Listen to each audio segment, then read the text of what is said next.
Welcome to Inside Out. As Dan said, this is the first of our spring series.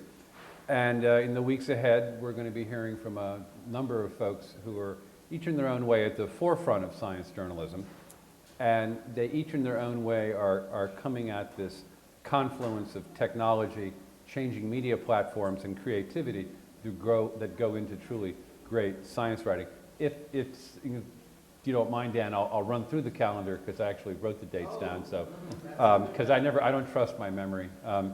So on March 10th, we'll talk with author and blogger and, if I may say, media pixie, Jennifer Ouellette, who will fly out from Los Angeles to join us on March 22nd. On March 10th. On March 22nd, we'll. Okay. On March 22nd? We'll sit down with Joe Palca from National Public Radio. And on April 5th, we'll do something very special, and we'll conclude the spring series with a special session on medical writing and the big book with an extended conversation with science writing surgeon Siddhartha Mukherjee, who is the author of what is this season's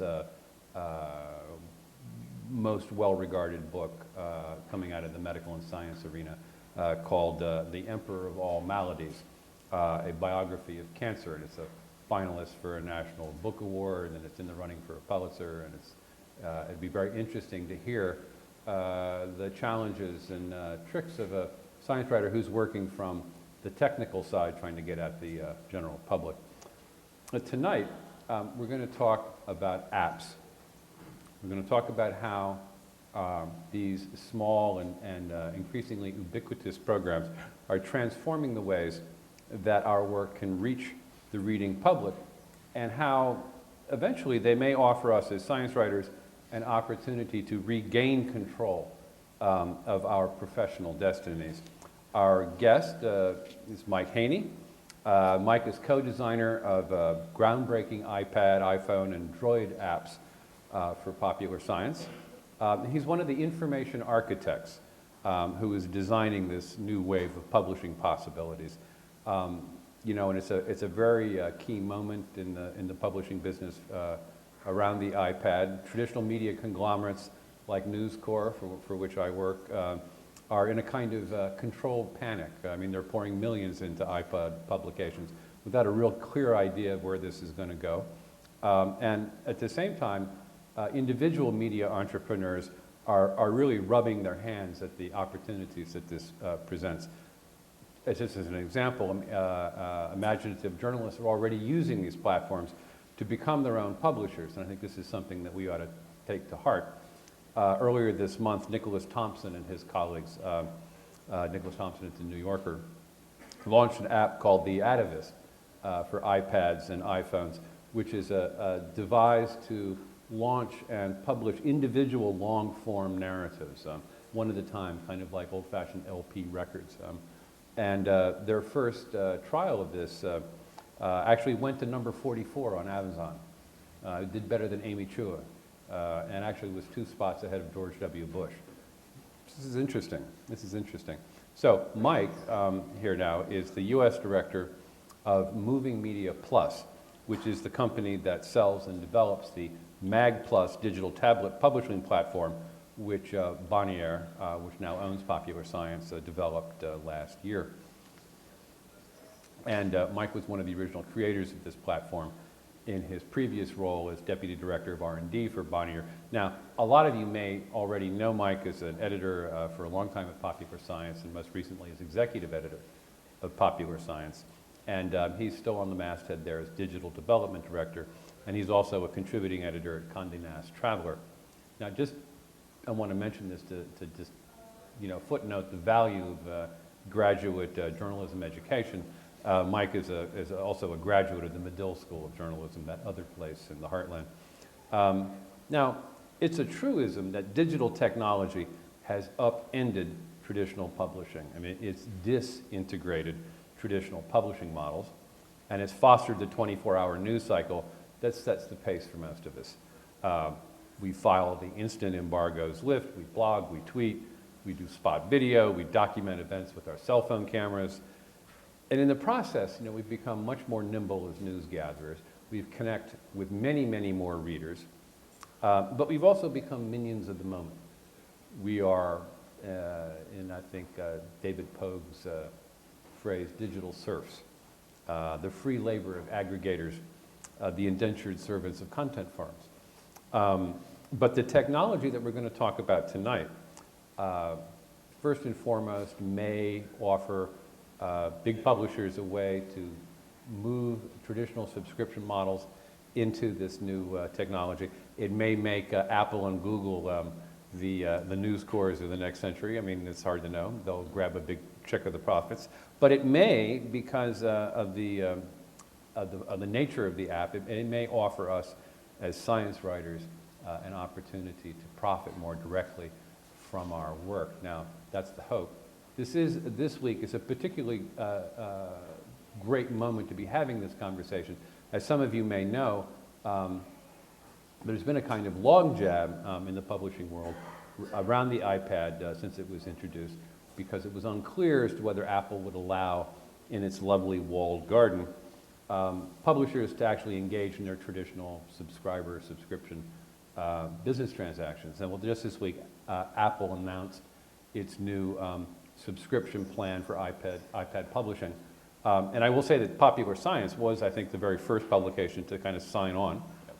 And within 24 hours, Google instantly matched Apple by at least announcing that on its Android platforms it was going to have some similar arrangement. What we're going to do now, I'm going to ask Mike to take a few minutes and give us an overview of this emerging technological landscape. Tell us a little bit about what's possible and whatever.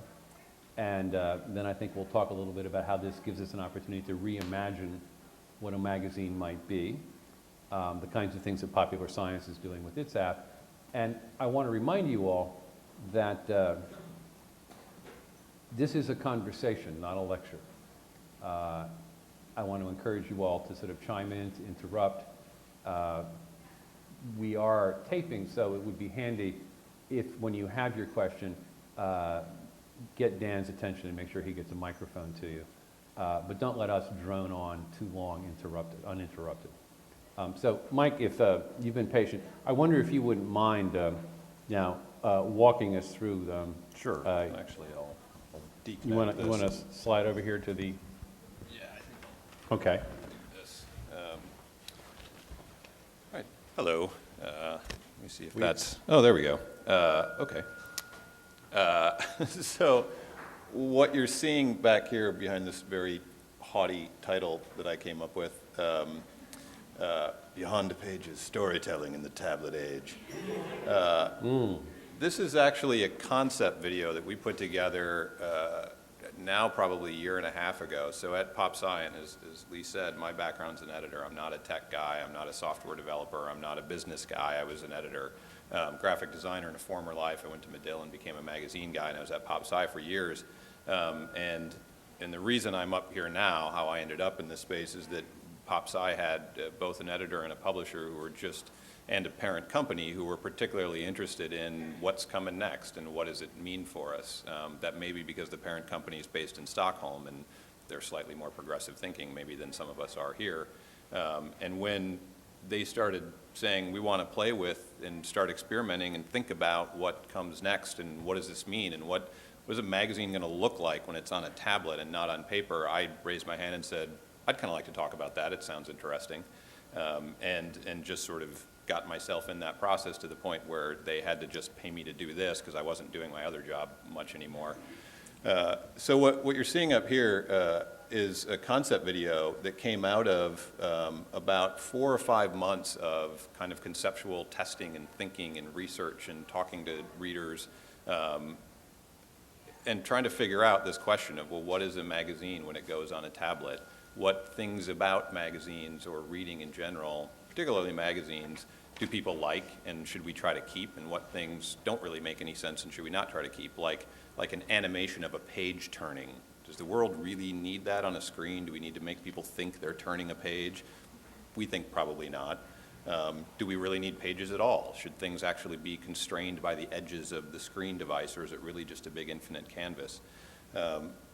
What should a table of contents look like? How should you get around? Should it be like a magazine where you kind of tend to flip like this, and then the magazine makers get to decide, well, I want you to read the front of book first, and then the feature stories, and then the product stuff always comes in the back, and then the weird classified ads for sex pills. Should that same order still be there, or should we let people jump around wherever they want? Should people be able to, what this is, save things? Should you be able to clip something out of a digital thing and save it on a scrapbook and put it somewhere else? Should you be able to just grab an article and share it off to a friend over Facebook or Twitter or whatever?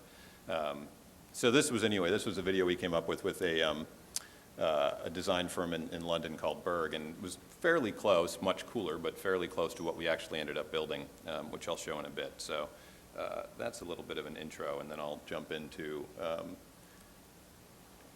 just kind of I'll try to do this quickly. How did we get to where we are now, the iPad and all of this stuff? And I think it's kind of instructive, especially when you start thinking about it from a sort of, you know, as Lee said, all the millions that are being poured into this now and why that's happening.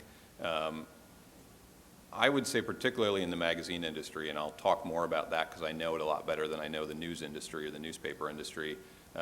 It's happening mostly because of the frowny faces that you see up here at the end of these other bullet points, and because of the web. Because when the web happened, the big magazine companies pretended it didn't happen for about 10 or 15 years and let other people come along and figure it out. So popular science, which has always been a leader in one of its core things is covering new technology and new gadgets and new devices and things that are coming out. But now if you want to go to the web and you want to see what's the latest technology, you don't go to PopSci, you go to Gizmodo. It's kind of stupid, right? Like PopSci should have been the Gizmodo, but they weren't because the media companies were just going, I don't really know about that, I know about the print, and this is the business I know and what I know how to do. And then we started thinking about, what we did start thinking about was, well, we know print, we know how to put issues together, and I guess we should probably put them up on screen so that everybody who has a screen can get them that way. And won't that be great? Because then we don't have to pay to mail them out. And so what we started with was, well, we'll just make PDFs of all the pages that we've already designed, and we'll put them out on the computer screens. And that's what the sort of the top ones are there, PDF replicas, and these are still out there today. The two big companies that do it are Zinio and Texterity.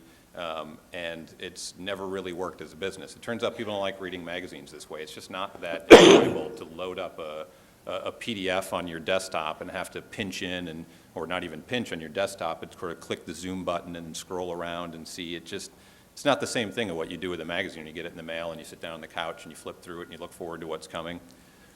So then we got a little bit more creative, and we tried to, some other companies like Saros is one, tried to add more kind of widgets and bang to the thing. So it was still an issue. You'd still kind of flip through it, but now there were buttons you could press that would bring up new stuff, and maybe a movie you could play in the middle of it because, well, it's the internet and people like movies on the internet, right? That didn't work really either. And this is really where I got into it. This is probably 3 years ago at PopSci. We thought, well, let's try this.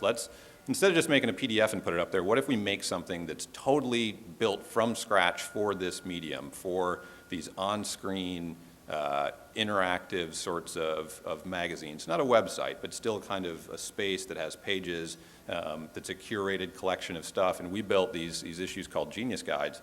And we built 3 of them around greening your home and setting up a home theater. And as an editor, it was a real kick because all of a sudden I wasn't I wasn't having arguments with the art department about, well, I can only fit 300 words on this page because I need this picture to be at least a quarter of the page, big. And so, well, you're going to have to cut that. It's digital. I got all the room in the world now. And particularly when I can take content and I can put it behind buttons. So I could say, if you want to learn about this, click here and 1,000 words appears. And if you want to learn about this, click here and 1,000 words appear. But I can group it all together in one page. It was really interesting to have this third dimension to start to edit for and create content for and think about, right, how do you put a package of stuff together? Before I would have thought in an article and I'd go, okay, if this is a front of book article, it's a 300 words I have to explain this concept or to talk about these 3 products because I need to get the images on. Now the whole sort of world is my oyster and I can get as deep as I want. So we put these things together with all this content in them and nobody bought them. Then we tried giving them away, nobody downloaded them. The people that did download them, we said, well, what did you think of it, and what did you like? And people said, there's not enough content in this thing. And as an editor, it was maddening, because I said, yes, there is. I carefully edited like 10,000 words in this thing. It's there. Trust me. It's just, you got to click the button to find it. Turns out people don't click buttons. They expect that in a magazine, when you turn a page, what you see is what's there.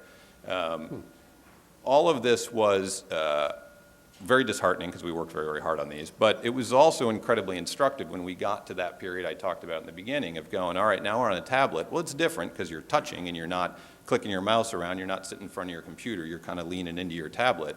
But one of the things that really influenced the way we ended up designing the platform that we publish on, and it's a little bit different from some of the other ones that are out there, is we don't hide a lot of content behind buttons, because I still don't think people will hit them. And as an editor, I'm afraid nobody's going to find my story that I carefully edited. So we instead try to make it really easy and natural to sort of find that content. And the next sort of step after these slightly more interactive PDFs that nobody bought and nobody wanted were iPhone magazines, because the iPhone came up before the iPad, and of course magazines went, well, we should probably figure out what's there. And there's a number of them out there today. There's a number of different platforms that they can use that companies are using to publish on them. They also largely don't work. They don't work for a different set of reasons. They don't work mostly because one of the things we learned in trying to figure out what a magazine experience is that magazines, are, certainly as opposed to newspapers and certainly as opposed to the web, are very much defined by their design, by the fact that they're big, kind of luscious pages or oftentimes spreads. And it's that layout, that sort of very careful layout that the editors and the designers argue about every day, of how big the headline is and where the sidebar goes and how big this image should be and how do we lead a reader through this story. That's a whole lot of what makes a magazine, and people like it, and it's really hard to do on a 3 or 4 inch screen. You simply can't create that kind of an immersive space where people sort of lose themselves and really kind of get into your little world you've made for them. Now, that's not to say there's not room for magazines to do stuff on the iPhone. A lot of magazines have done really cool apps that make sense. Lucky has a brilliant shopping app, as well they should. You know, at PopSci, we tried to do a buyer's guide app because we thought that made sense. It didn't do very well. It was pretty ugly, and that's mostly my fault. But actually producing magazines on this, pretty tricky to do. Now, we actually are in my little software world now playing with, okay, if we don't want to just take the pages of a magazine and put them on the iPhone, we still have this issue. I mean, if you're a publisher of a magazine or even an editor, somebody who wants to reach people with your content, there's a billion phones out there. I mean, there's like 15 million iPads, but there's like a billion phones. And you don't want to just cut them off and say, well, we're not going to publish to those. So I think there's still a lot of work and a lot of creativity and a lot of room to figure out an interesting way to do some of the things we do in magazines, curated packages, even long-form stories on the iPhone. I just think nobody's quite cracked it yet. And then we got tablets. And then the world changed on January 29th, 2010, when Steve came out and said, here's the iPad and it's coming. And we, at the company, because we'd been doing all this work for 4 or 5 months at this point, and we'd gotten to the point of this video, and we knew what we wanted to build, we started building. And we were there April 4th when it launched. And what we now have, these are just some of the examples of, let me go back to this one. Sorry, I forget I got tricky with this is an example out of that Genius guide I was talking about. So this is a spread of what we built there from the Greening Your Home guide. You know, really big type so you can read it right away, even if you're sitting back a little bit from your screen. Big buttons that say key statistics revealed and read your meter and find the biggest users, all of which now seem much more obscure than they did at the time. And nobody pushed these buttons. Nobody pushed them. We put the big arrow on there. You know, again, like I said, I'm looking at this now and I'm thinking this language is not nearly as clear as I thought it was when I was designing these things, but still there's a button that says go. Like, why wouldn't you click a button that says go? What was funny is what people clicked, just as a little aside, is up in the very right-hand corner, there's a thing that says next, which was just telling you what the next story is. We do this all the time in magazines, the page furniture, we call it, the stuff around the edges. That's what people clicked, and that didn't work, because in this platform we use, which is Zinnia's platform, you can't turn the page that way. You had to like grab at the edge of the corner of it and then like turn the page over with your mouse. So yeah, that was a little maddening. This is a page out of, or a screen out of GQ's iPhone app. And what they do is they separate out the images from the text. So I get the images up there, and then if I want to read the story, I have to click the read story button, and then it takes me out of, then I don't get to see the images along with the story that I'm reading. So then I have to click another button to go back to the image, and it's a total nightmare to read. The only thing it's actually good for is if you want to read one of GQ's 5,000 word stories on your phone. It's actually really easy to do that where you don't need the images. And then this is just a page out of one of our new tablet magazines. So this is what we've ended up with in the tablet world. Like I said, it was really interesting because when we started this project in 09, summer, fall 09, everybody was talking about tablets. Everybody had one on the market, or was about to have one on the market. Apple was doing something. And so we kind of started designing the system thinking that this was the world we were designing for, that what was going to happen was that, by spring there would be 5 different tablets on different operating systems, and people would be buying all sorts of different ones, and there would be different screen sizes. That didn't happen. What happened was Steve came out with a really good tablet, which apparently scared the hell out of everybody else, and they all retreated and went back and said, okay, I guess we better rethink, because what we had sucked in comparison to what he just came out with. Which means that Apple's dominated the market for the last, 8-9 months now. And there's 15 million iPads out there, and there's basically no other tablets out there. I mean, there are some, but nobody's buying them at all. That's about to change. Android, Google's backed operating system, is launching a new version which is optimized for tablets. In the past, it's really only been good at phones. And Motorola, among others, is coming out with a new tablet which is very sleek and uses this new operating system, and may very well present the first actual competition to the iPad. But the iPad's still 15 million ahead, which is a pretty good head start. And the iPad will most likely come out with a new version itself this spring, which will push everybody sort of back again. But just quickly, sort of, this space that we do have now, as it is starting to diversify a little bit, you got the iPad, you've got Android, Samsung, Motorola, the 2 big ones coming out. BlackBerry's making a tablet. That's kind of their last gasp into relevance as their business population dies out. HP bought Palm, and Palm, just before it died, had built what was actually a kind of beautiful and great and easy to use operating system for phones. So HP bought them and is using that operating system now in a new tablet that they just announced. In fact, they just announced it, and I don't even have the right image of it in here, last week. And Time Magazine announced that Time Inc. announced that their publications would be on this HP tablet when it comes out this summer. And then the other thing is not quite a tablet, but sort of tablet related, is Google's Chrome App Store. Google, in addition to developing the Android thing and the tablets and all this, has another project going where they have this operating system they call Chrome. They have a web browser called Chrome. And so they're building this sort of web-based operating system called Chrome with little web apps. And you say, well, what's the difference between a web app and a website? It's a very good question. And they're not even particularly good at answering that. Right now they say, well, an app will do things like remember your, weather app will remember your zip code when you go back to it, so you don't have to type it in again, and it'll keep some data offline, so even if you're not connected, it'll still kind of work for you. It's all a little nascent right now, and they're not sort of doing much and saying much. They launched this Chrome App Store, which is the little picture up there in the corner. There's some apps out there. We're building one for PopSci just to kind of try it out and see what's it like to revisit this question of can we make magazines enjoyable to read on a screen, because there's an awful lot of these screens out there too.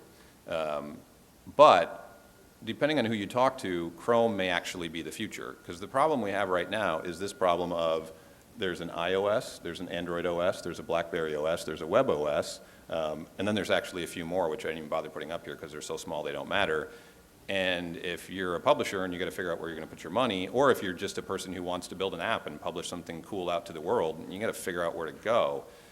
What might end up being sort of the unifying world is HTML5, which I'm told now you're just supposed to call HTML because it's the next standard of HTML. And that's what the Chrome App Store is. It's just HTML-based apps. And that, people I talk to in the industry sort of all think that this world of which we got 5 different operating systems and different tablets is probably going to come to an end because it just really isn't sustainable. It doesn't make a lot of sense. Either Apple owns the whole world, which might happen like they did with MP3 players, where if you have an MP3 player, it's probably an iPod. That might be the world we live in. Or if it turns out people do want to buy devices that weren't made by Apple, we'll probably end up in an HTML world where everybody just builds stuff in HTML, and then you can kind of consume it anywhere on a website or on this tablet or on your phone. And hopefully, if they do it well, it'll kind of look nice on any given screen. That's sort of all of our hope. And then the other sort of tension here is just around the screen sizes. I have 7-inch versus 10-inch. This is another thing in this world of trying to figure out what tablets are going to come out there, what people are going to buy, what do they want to use, is what size. The people, iPad's a 10-inch device, the new Motorola's a 10-inch device. Samsung came out with a 7-inch device and said, well, the problem with the iPad is it's not portable. I mean, I can't carry that thing around. It's way too heavy. And Apple goes, well, we didn't intend people to carry it around. It's a couch device. You sit on your couch and you put it on your lap and you Facebook with it. It's not I got a portable device. It's called my phone. I tend to sort of be in that camp. I don't really get the 7-inch argument, but we'll see. And it's a really interesting question from a publishing perspective. We did an issue on the 7-inch device just to see, well, I know how to design for this canvas, the iPad canvas now. We've kind of figured that out, and it's nice. It's pretty big. It's kind of digest size, but it's pretty big. You can do big images. Once you get a little bit smaller to 7-inch, it becomes kind of a whole nother world when I'm trying to fit an image on screen with text and how much text can I actually see there, and is the text readable? What size we end up with is going to be an interesting question for us. And the other problem is, what shape is it? If you're trying to design something for the iPad and for one of these other devices, iPad's pretty square. A lot of these other devices are really long, kind of that widescreen format. If I'm trying to lay out a page, and again, do what magazines do well, create these beautiful, intentional layouts, it gets tough when I'm designing. I mean, can you imagine making a magazine for 5 different paper sizes? Like, it would just be crazy, and that's essentially the world we live in now. So this is kind of my cheat sheet for, of all the chaos I just talked about, what I think. This is Mike Haney's guide to what actually matters. 9-inch and above, 7-inch tablets are stupid. Nobody's going to buy them. Nobody has so far. iOS, like I said, Apple's ahead. Android is a competitor because Google's got more money than God, and they're going to keep putting money into this until they take a little dent out of Apple. And maybe BlackBerry, because it turns out the device doesn't suck, and there are a lot of people in the world, particularly IT managers at companies who control how the company spends their IT budget, who like BlackBerry. So they might actually get a little foot back into the world with this. But really, it's an Apple-Google battle. That's who's going to control this world. And then, as I said, the Chrome and the HTML. And the reason it says Sci after HTML5 is that Sports Illustrated, which you can't really see there, has an app out on the Chrome Web Store, which is essentially a slideshow of cool sports images. But it's worth checking out. And it's free. The other part where this gets weird, and I'll run through this quick so we can talk about more interesting things, is, all right, so you got a tablet, and let's just talk about the iPad, and you've decided you want to publish something, you're a magazine publisher, and you want to come out on the iPad. Now you've only got about another 25 choices to deal with, and that is, how do you do it? What is the mechanism by which you take your content, as it exists in print, and get it on the iPad? And so I break it down into these sort of rough categories, and I'll start with the middle is the PDF replica, the same things we talked about on this screen. Just make a PDF of the page and dump it on here, and well, it's a little bit small, but people can pinch in and zoom and move around and read it. It's kind of a pain in the butt to use, but really easy to do. Doesn't cost you anything, really. You just kind of, your production person sends off files to Zinio, they take care of it, you don't really have to think about it anymore. And there's a few like that. Zinio does it. There's another company called Pixel Mags that has a bunch out there. Condé Nast had developed, which is the GQ one down in the corner, their own system for doing this. Not quite PDF-based, but pretty close, which they're actually abandoning now. They had a little internal war, and the people who did that lost. And another company called Bite Size Candy, which actually doesn't do that anymore. I just learned they're using Adobe's system now. The top is the custom tablet creations, and this is the systems kind of like the one we built, where it's a platform, and by platform I mean it's both tools on the kind of creation. All of these are really InDesign based because that's what we all use to lay out magazines. So InDesign plus a little kind of some sort of tool to add interactivity like movies and 360s and slideshows and stuff like that, and then some way to spit it out to an app and read it. And there's really 3 players in that space. Mag Plus, which is the one I do, Bonnier has, and there's about 15 publications out on that now. Such as? Popular Science, Popular Photography, Transworld Snowboarding. We just launched a couple of cookbooks from Williams-Sonoma, which are actually really awesome and beautiful, and one is crock pot cooking, and it's full of delicious recipes. And then we've got, what else do we have in the U.S.? Science Illustrated, which is a science magazine we publish. And then we've got about 6 or 7 international publications because Bonnier has a big footprint over in Scandinavia. So we have a bunch of Scandinavian publications as well. And they're all working off the same... They're all working on the same platform, yeah. Yeah, so they all have each their own apps. You know, if you went out to the store, you'd search for Popular Photography Plus, because the plus tells you it's special. But it works the same way. The way that you present the content is the same. The buttons, the kind of navigation is the same. The other 2 big players in the space is Adobe. Monster behemoth, owns the creative world. Everybody who publishes anything uses Adobe tools to do it. Adobe has, they have quite a few clients out there. Their most visible ones are the Condé Nast pubs. Wired launched with Adobe.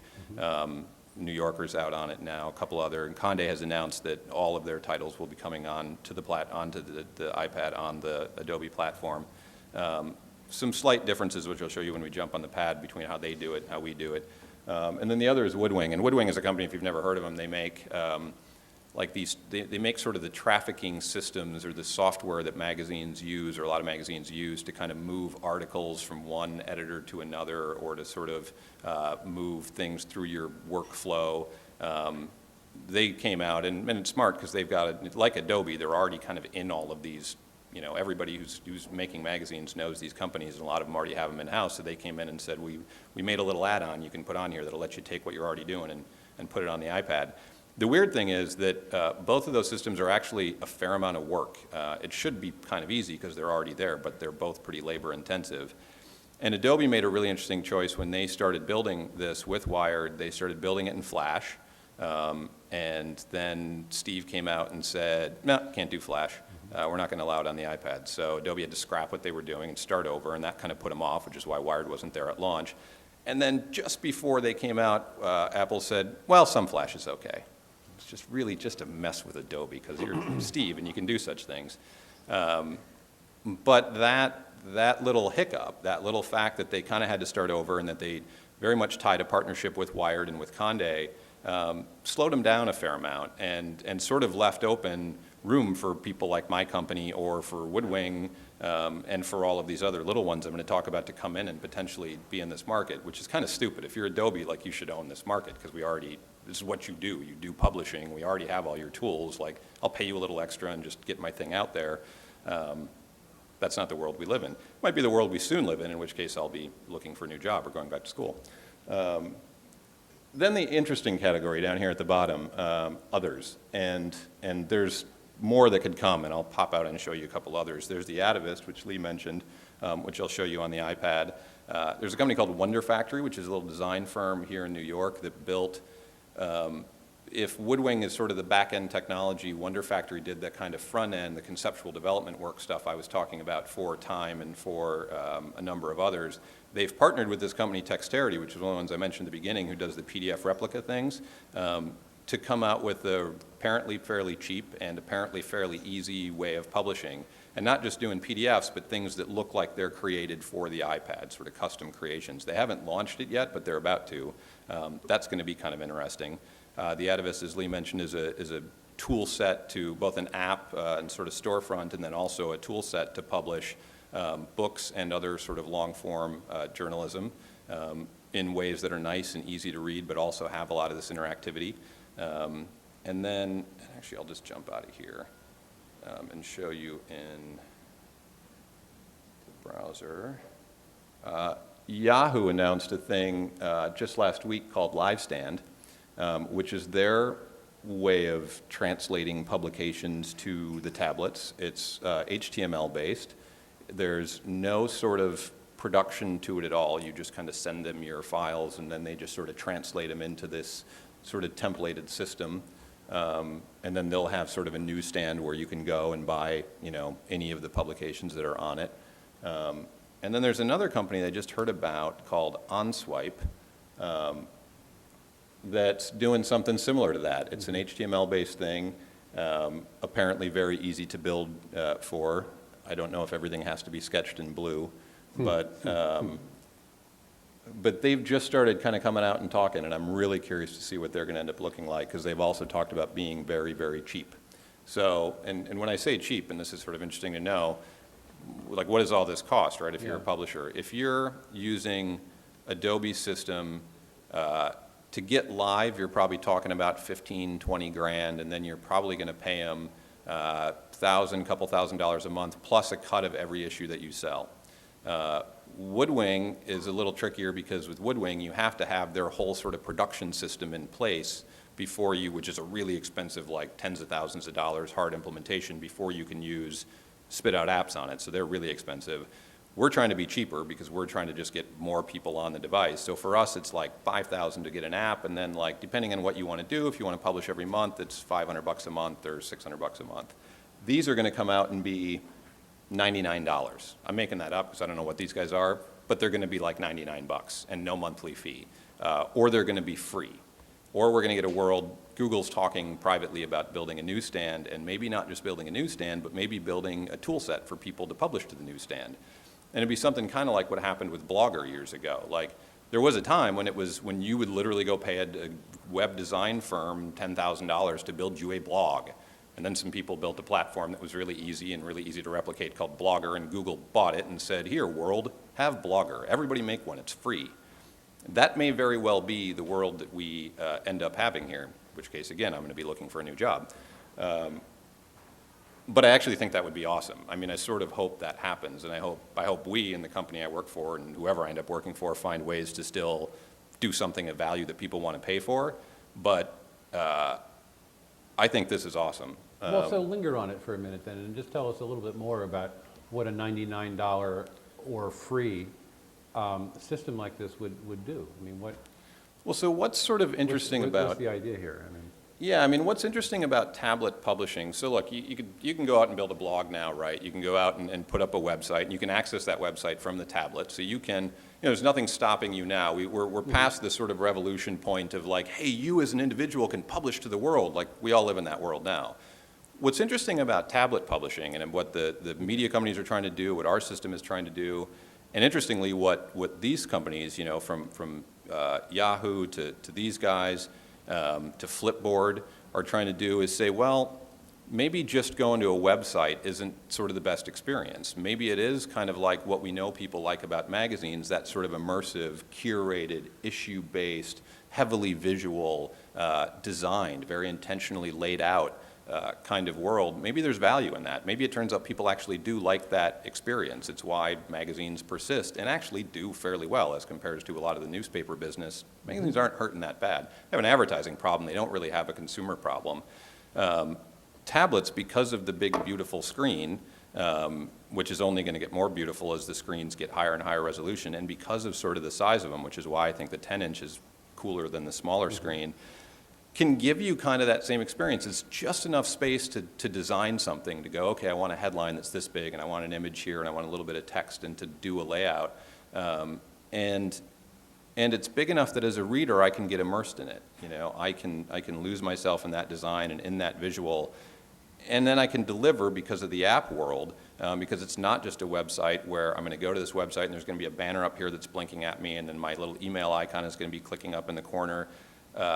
This is a world in which I can contain everything in an app, and that curation can be not only part of the issue, so I can still send out issues, this little package of pages and news that I think is important this week or this month, but I can give you a branded app, so you can go get the Popular Science app and know that anything that spits through that app has been curated by the editors of Popular Science, sort of has that imprint on it. Now, you could argue popsci.com is the same thing, but the web's messy, right? There's comments, and blogs tend to be a little bit looser.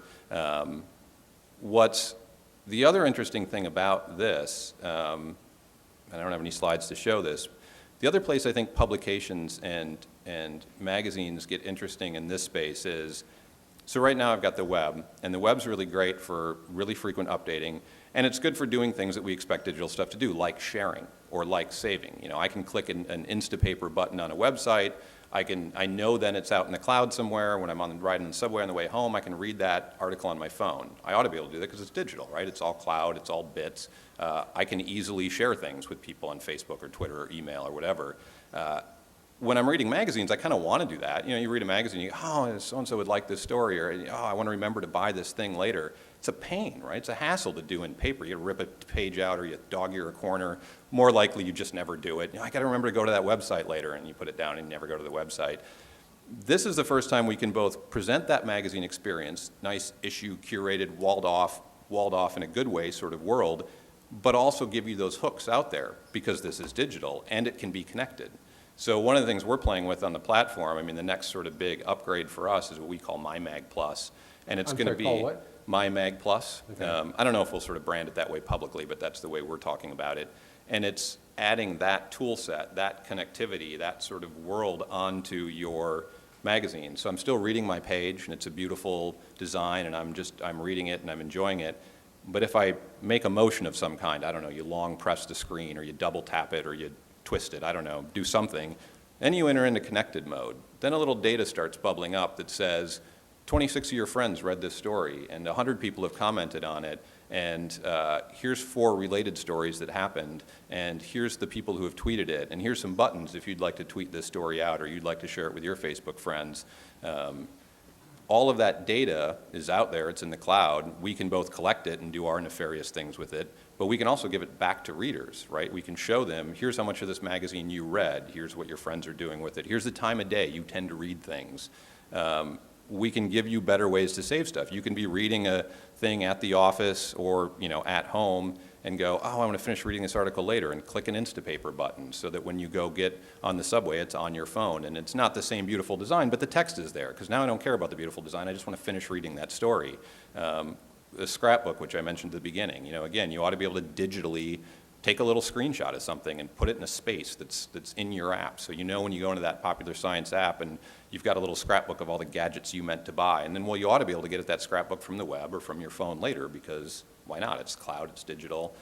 That's where I think right now one of the things people are complaining about, I mean, you go out to the iTunes store, read reviews of any magazine. Doesn't matter what platform it's published on, doesn't matter how many movies we put in or how funky and interactive it got. People are saying one thing, too damn expensive. That's partially because we all came out and said, look, this is the same package of content that you get if you go down to Barnes & Noble. In fact, it's more, because we put in more images and we put in a couple of other things.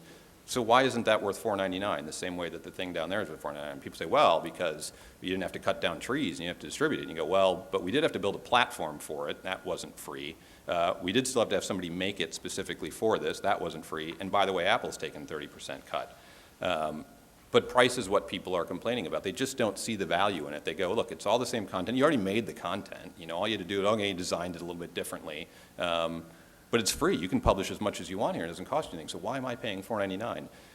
I don't know that $4.99 or whatever newsstand price is ultimately going to be the right marker for what these things ought to cost. But I do think that once you can do stuff with them, once there's a reason to get it digitally as opposed to in paper, and not just because you like to be seen with your iPad, that's when I think there's going to be some, that's when I think there's a little bit more value in here. And you might see people say, you know, actually $4.99 is a fair price for that. Because I can do all this stuff with it that I can't do on the web, because either you're not putting everything out there or it's just a hassle to read out there. You know, or because I can now finally, it integrates into my world the way that anything that's digital ought to. So I think I will probably, let me pop back in here, and I think I've got a couple more sort of burning questions. The differences. Yeah, good. Yeah, I'll talk about this a little bit first, and then I'll jump on the iPad. So I was talking about all these different platforms, right, and the different ways in which we're all trying to figure out how do you translate content to a screen.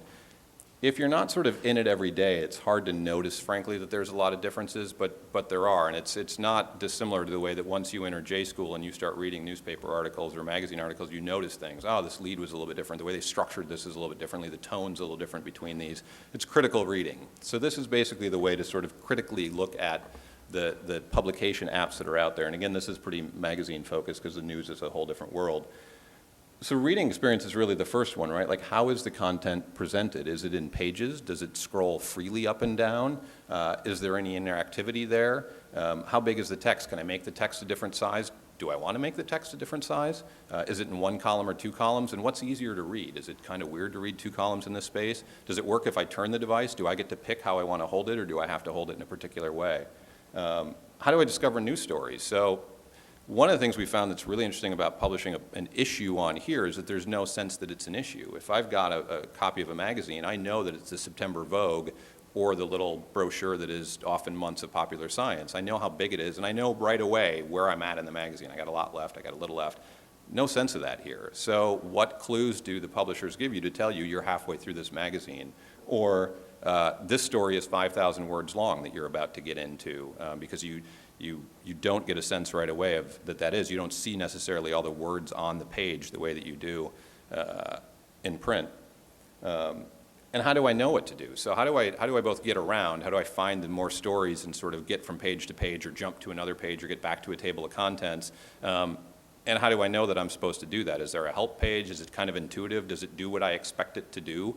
And one of the things that's been really interesting doing, we try to do some consumer testing around these things to answer these questions, right? Because we want to make an app that's easy to use. You don't want to frustrate people. So we go out and we ask people, these questions basically. Do you know what to do? How do you expect to call up a table of contents? Everybody has a different answer. And it turns out that because this is so new, nobody really knows how to use it yet. Nobody really knows, nothing's emerged as the standard of, well, anytime I want to get a menu up, I do X.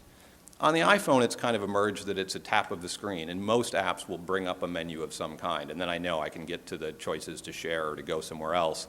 So if you talk to people who use an iPhone, they go, well, of course, you tap the screen, right? But a lot of people who are buying these are not iPhone users, and they go, well, I don't know, I got this one app where I push with 2 fingers, and I got another app where I double tap, so I don't know. Ask people, how do you hold it? This is a big thing for us. I mean, again, think about your designing. Imagine if you had to design a magazine to work equally well whether I held it this way or whether I held it that way. This is a huge challenge in terms of actually just getting this stuff out the door, and different systems have different ways of dealing with it. So we thought, well, won't it be nice when we figure out how people want to hold the thing? Do you hold it this way or do you hold it this way? Turns out it's 50-50. Nobody has a preference. Depends entirely on the app they're using. You're playing Angry Birds, it only works one way, that's how you hold it. You open a magazine, you're kind of more accustomed to a vertical, so maybe you hold it that way. But then there's a picture that looks cool horizontal, so I turn it. One of the things we found, and one of the things the advertisers have been doing a lot of is, because advertisers want you to spend more time on their ad thinking about Heineken or whatever. So one of the things they do is, in some of the systems, we don't actually even allow this in our system, is you're looking at it this way and it says turn device, and you turn it and then it looks, something else comes up. The ad looks different or a movie plays or something. Makes sense because it makes people engage with your ad. It makes people hold the device longer and turn it. Turns out people hate that. Because when one ad does it, they expect every page to do it. I mean, I literally watched this in videos of consumer testing. They'd be flipping along perfectly happy, reading their magazine. They'd get to one of these ads, they'd go, oh, that's kind of cool, and they'd turn it and it would do something else. That's cool. And they'd turn the page to an edit page that said nothing about turning it, and they'd go, oh, shoot.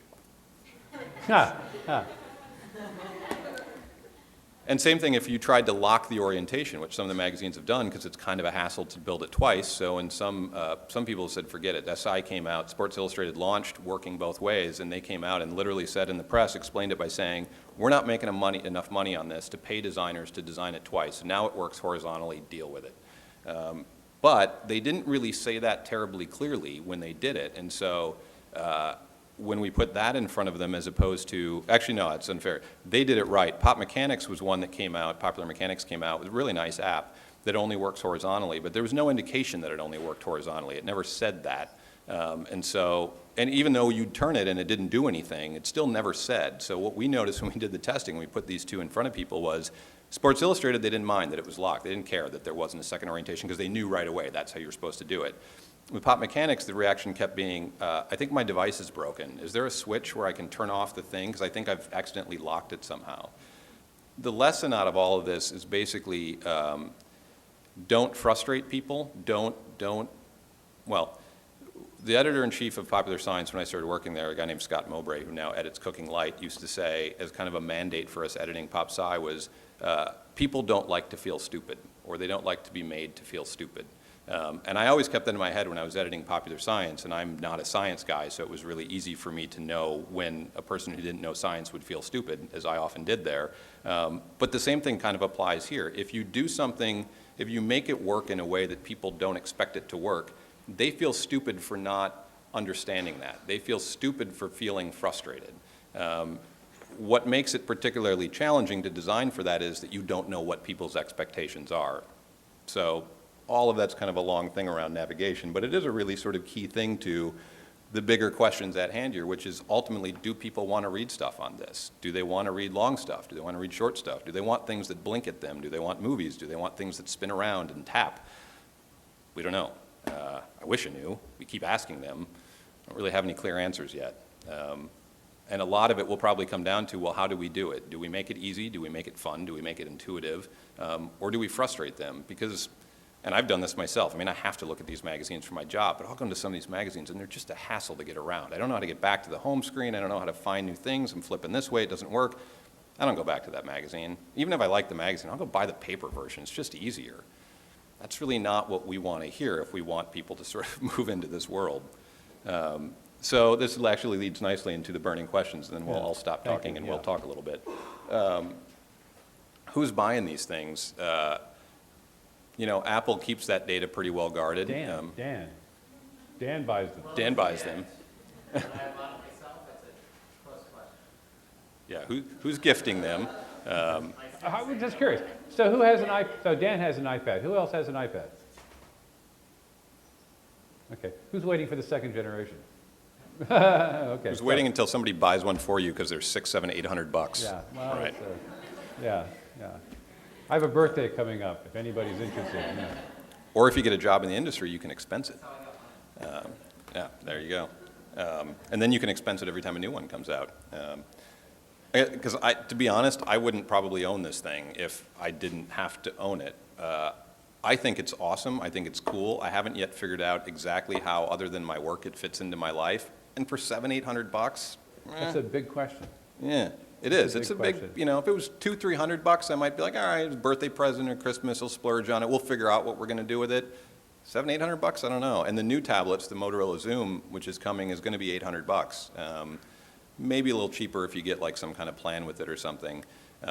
That's another big question in terms of like, well, who's buying and who's going to buy?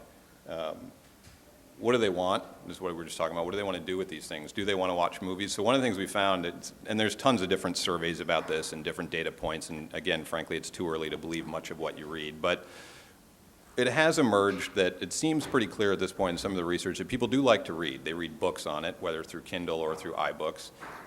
They do seem to like magazines. Not that any of us are selling a ton of them, but if you ask people what they like to do or what they want to do on it, they do apparently like reading magazines. I wish more of them would then buy them. Mike, can you just give me a quick sense of how many magazines are being sold? Yeah, so the best-selling, well, not everybody releases their numbers, but I think this is, I'm pretty confident in this answer. The best-selling magazine out there is Wired. Their first issue came out in June. They sold like 105,000 copies. Their total rate base, their total circ is 600,000, so that's huge. They charged $4.99 for that. Apple keeps a chunk. It means they made $3 a piece, so they, you know, I'm not a math person, but they made a lot of money on that one. Then they dropped precipitously. They cut the price by $1, so it's $3.99, and they dropped off to like 20,000, and they've leveled at about 22,000. And how do you interpret that? The drop or the sales? Yeah, I mean. I think the drop was to be expected. I mean, what I think all of us have seen, and we've certainly seen at PopSci. So at PopSci, we average about 10,000 a month, and we're by far the best-selling of the Bonnier titles. After that, it starts to fall quite a bit. Transworld Snowboarding, which is a beautiful magazine, looks really awesome on this. Tons of great pictures, cool videos. They're selling like 1,000 a month. Now, again, you're just talking about a niche audience, and then an even further niche audience, you know, snowboarders who own an iPad. And we figured that was, of all those pubs, we figured that was probably the best one. But the drop, I think, was to sort of be expected. You know, one of the things we've noticed is the repeat purchase rate is terrible. So at PopSci, we average like 10,000 a month. The repeat purchasers is like 5%, 6%. Good month, maybe 8%. On one hand, it's good because it means that there's now, whatever, 130,000 people who have tried the app. It's not just the same 8 people buying it over and over again. On the other hand, it means they don't like it enough. Either it's too expensive, they got frustrated by it. Probably what I think is the case is that the people who are buying the magazine apps on here now, it's not that they're diehard PopSci subscribers. They're people who just bought an iPad and they're looking for something to do with it, and they recognize that brand. And so that's why I think you got PopSci and Wired are the 2 best-selling titles on it, and probably now the Sports Illustrated swimsuit issue. because it's an intersection of the kind of people who are probably buying this right away and what brands they recognize and what they go, oh, I kind of like that, I'll check that out.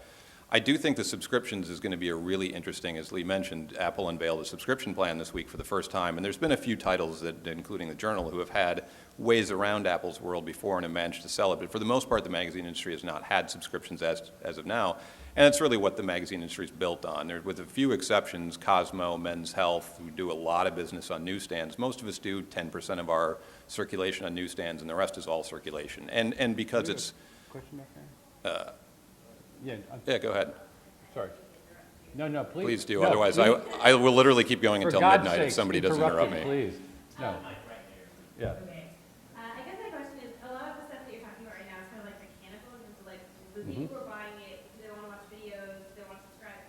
My question is kind of like, people who are buying it is, like you said, a subset of the population. Do you think about content in terms of like, Yes, what thank you. kinds of articles the people who are buying it want, and in terms of like Hostile or Right. whatever it is?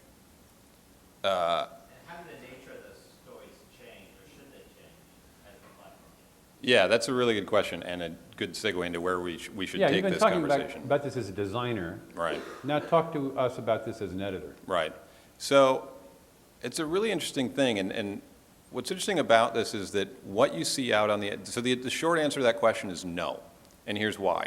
Because the way that media companies have thought about this when they started down this path a year ago and they poured all their R&D money into Adobe or us or whomever, is if we can get people to buy our magazine this way, we don't have to pay for paper postage and distribution, and this will, if not save us, it will certainly help our business. So what they thought about was the terms they framed it in was, let's take the magazine, that package of content that we already do and we already know people like, and let's just put it in a form that people can get here, and it's digital, and we'll distribute it. It's about distribution, frankly, at that point. They weren't doing a lot of thinking of, and in part this is because we didn't know who was going to buy them, and we still kind of don't. And I would say the only kind of yes to that question is, well, we started with popular science and not with parenting, or not with wakeboarding, or with some of our other, or outdoor life, who desperately want to come on it, and the company keeps telling them, but your people don't have iPads, they have guns. I guess you could have both, I don't know. It's hard to hold them both. I mean, Yeah, it is. So where I think this starts to get interesting, and where I think we start to go from here, and there's already a ton of talk about it with our publishers, and not just with PopSci, but I talk to a lot of publishers now as I'm out with my sales hat on trying to sell this platform. That's the question I hear a lot is, well, does it make sense to just publish my monthly magazine on this, especially when there's only 15 million of these out there? It's still a pretty small universe. People aren't moving a lot of downloads. Maybe I should be trying to make content specifically to reach that audience. I've really wanted, and I just haven't had the time to. I want to come up with a magazine. So the way you typically make a magazine is you have a content idea, and then you have a reader, in mind, what do people want? What do I want to write about? What do people want? And who's going to pay for it in terms of an advertising? It's three stools of the leg. Normally the way it happens, or at least in a sort of ideal world, in a J-school world, is you come up with an awesome idea for content, and then you figure out what your universe of people is, and then you go out and you find some advertisers who hopefully pay for it. I want to build an iPad magazine starting with the other two legs. I want to figure out exactly who's buying and who owns these. What's the common things among everybody who owns these, or the biggest sort of group there? What advertisers are spending money in this space? So if you went through and did what ad people call tear sheeting, which is just look through an issue to see what advertisers are in there. If you look through all the magazines that are out there, Wired, Us, Time, Sports Illustrated, and saw, is it financial, is it car companies, is it corporate branding? Who's spending money in this space? Who's dumping dollars into this for, frankly, not much return at this point? Put those two things together and then figure out what the content is. I think that'd be a really interesting, I don't know what you'd end up with. We were debating this the other day with the designer at PopSci, and we figured out you'd probably end up like building a magazine about iPad apps, or maybe financial iPad apps, I don't know. financial iPad. Yeah, or you just end up making Angry Birds, I don't know. But I do think that's when we talk about some of these other platforms, again, it's kind of on the technical side, but the tool set by which you publish actually has a lot to do with that question, right? Because if it's expensive, or if it's hard, or if it's going to take a long time, I got to think really hard about it. And I also, that's the less time and less money I have to create that original content. The other reason you're seeing Popular Science and Wired on here is because, well, we've already got it, so we're just putting it out there. As soon as you say to the edit team, I need a new section, I need a new whatever for this, they go, I got a full-time job. And there's not enough money coming in on this, no matter what we've built so far, to justify hiring a new edit team to come in and do it. If we can start to get some of this world where the tools are cheaper, and where anybody who wants to can put out a title, an issue, a magazine, you know, 'cause it's almost like back to the zine world we had in the 90s where people would go to like photocopiers and make little zines. You can do that now because if you can get the tool set down, and that's cheap, so you can build it, nice, beautiful, immersive things, and the distribution is free. I mean, Apple's going to take a cut, but it doesn't cost you anything. It's $99 for an app developer account, and you can have an app out there in the world, and you know, and that's free. That's where I think I do liken this to sort of the blogging thing. I really think that's where, and particularly if these take off and people buy Android tablets, and there is more than just the kind of elite subset of iPad owners. I think this is going to be like that time when publishing got sort of democratized in another way, and you know, and we can argue about whether, you know, blogging was ultimately a good thing for writing or not, you know, that it let everybody blah blah blah on forever with no editors and no limitations. This I think is going to be interesting because I just think if you're making issues, you're gonna just think more about sort of curation. You're gonna, I'm really into World of Warcraft. I want to put out a World of Warcraft magazine, and I hope that along with the notion of curation, of thinking about what stuff my readers might want to read, and the notion of design, and I want to make it sort of beautiful for them, cool images, videos, whatever it means, I hope the notion of editing comes back into it. I hope that's something that sort of comes along with that. Now I'm not just spewing forth to the world, but I'm trying to make a really cool little package of things. I hope that, I don't know how this happens, maybe with all the unemployed magazine editors, we all go get jobs doing this, but I hope that people understand that crafting the words and crafting the stories and being smart about knowing when to stop writing, you know, comes back into it, and we get this world in which people like me or like you aren't the only ones who are producing magazine quality journalism. You know, that all the people who are blogging now get to be better editors. I mean, you can argue that blogging has made people sort of better writers in a way because there's just more practice to doing it. I hope the same thing happens for editing. It's sort of a rant about editing, but So we have a question. somebody interrupt me before I keep talking about editing. You're talking about this becoming democratized in the future. Do you know more or less how long you expect this to happen? No, I have no idea. Like, are you talking decades? No, I think it's decades. We'll all have flying cars in decades. We're talking 6 months. I mean, we literally may be talking 6 months. I mean, the pace of change, the pace of adoption, we used to have this, I got it somewhere on my computer, we used to have this really interesting chart that showed the pace of adoption for the iPhone. No, I think it started with the iPod and the kind of curve of where that went. And then it went into iTunes and that curve and how much faster that got before people started getting into iTunes and doing things. Then we put the iPhone over it and it was even faster, just a much faster ramp up. This is even faster than that. So the pace of change of how quickly these things are happening, I mean, I keep talking about there's only 15 million. Well, there's 15 million in like 8 months. I mean, this is an incredibly rapid thing. My big question is, does that keep going or does it sort of level off? That's going to, I think, sort of determine the answer to that question. If we end up with a world, if in 6 months, and there are predictions, I mean, there are big important technology companies who will tell you in 6 months there's going to be 30 million tablets out there, or 40 million tablets, or 100 million tablets by the end of 2013. If that's the world we live in, then I think that happens faster. Because then if I'm a person thinking about building a tool set that I want the world to use, or I'm a person thinking about what I want to publish, I got a really big audience to do it for.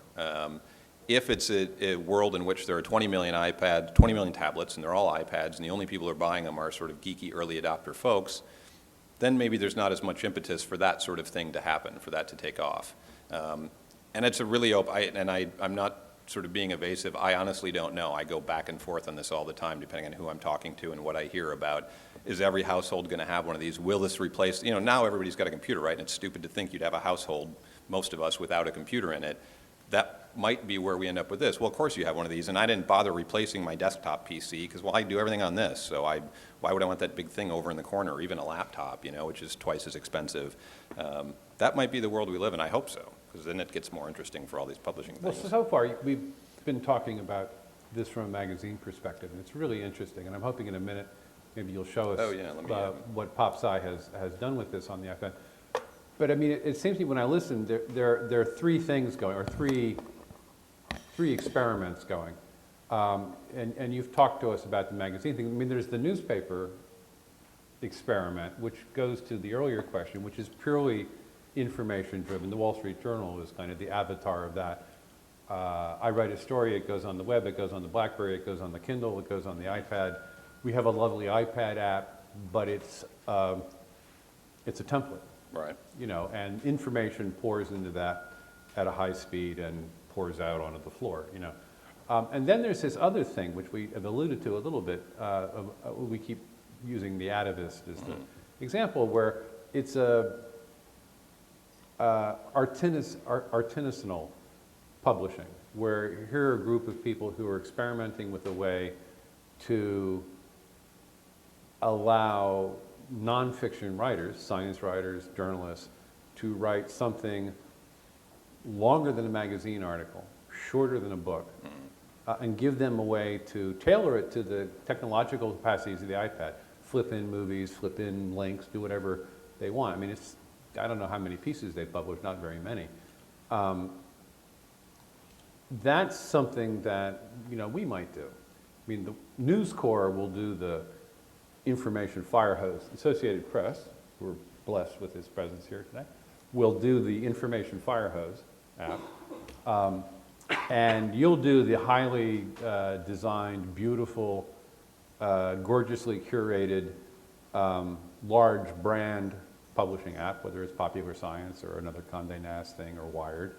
And then there's this other thing. And I wonder, from where you sit, what you think about that grassroots experiment, if that's fair to call the Atavist idea. Yeah. Do you see that as something that's really got possibilities, or is that one of those goofy things that people do when they're presented with new technology?